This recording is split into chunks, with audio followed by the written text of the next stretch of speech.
All right, Brian, so remember we did the State of the Union, and from this angle, the main thing we saw that was different than the tour players was that that club head was way above that plane line on the downswing and then underneath it afterwards, and then your left arm, elbow is really jutted out from your side. But right from the start of you working on it, buddy, there's the practice swing, no ball.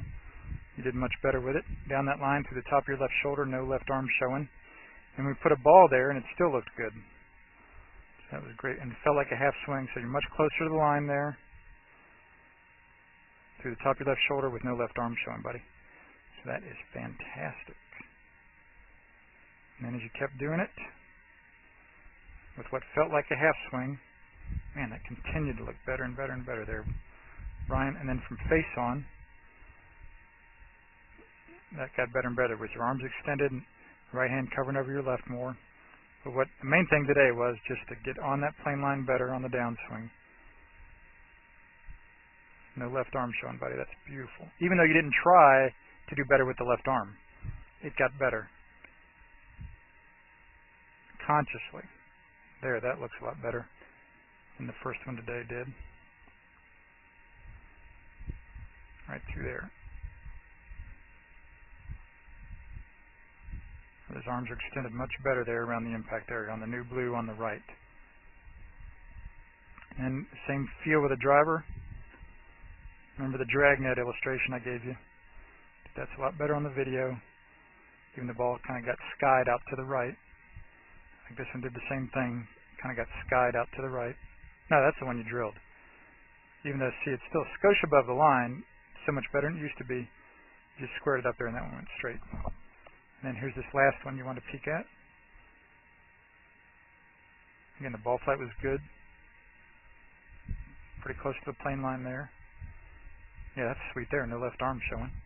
And then over here, you wanted to see if that you actually tried to rehinge it a little more, and that pulled off nicely. Nice extended arms. Rehinge there.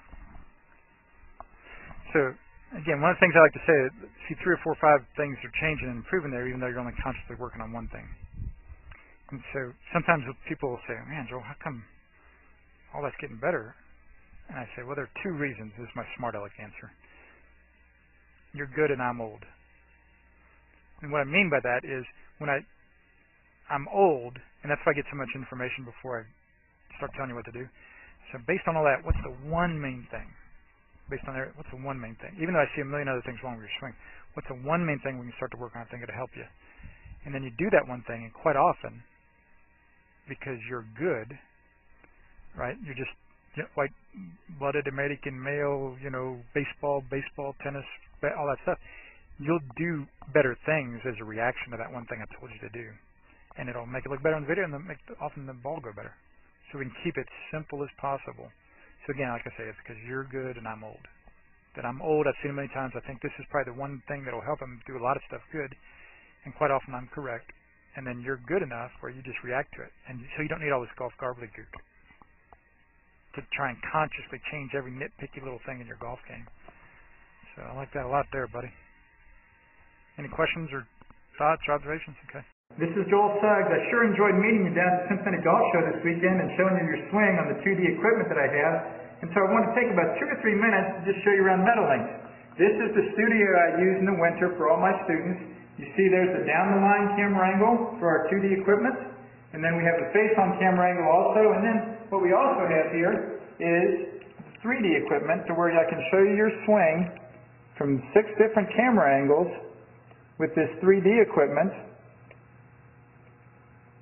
And we can get your swing from down to the 1/120th of a second in terms of exactly what your hips, shoulders, and hands are doing in the swing.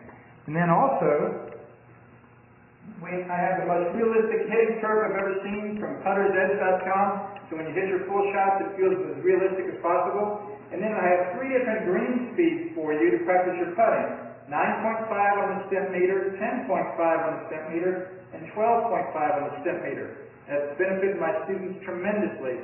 And then also I have a lot of learning aids like this Smart Stick.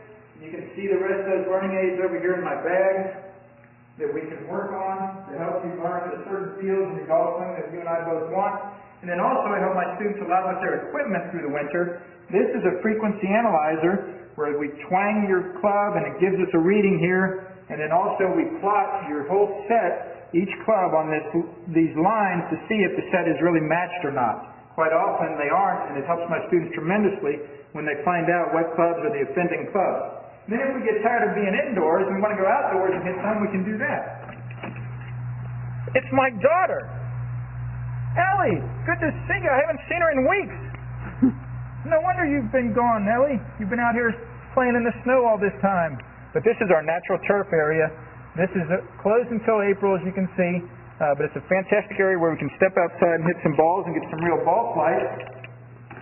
Or, if we get pretty satisfied that things are looking better on the video here, we're kind of cooped up inside and want to go outside, we can step on out and hit balls and see real ball flight for about 5 or 10 or 15 minutes, however long you and I can stand the cold, out into the air, and we see them land at these different flags. I have a yardage book for this driving range. It's the first one I've ever seen in my life where we know exactly what it is with the front, back, and middle of each green.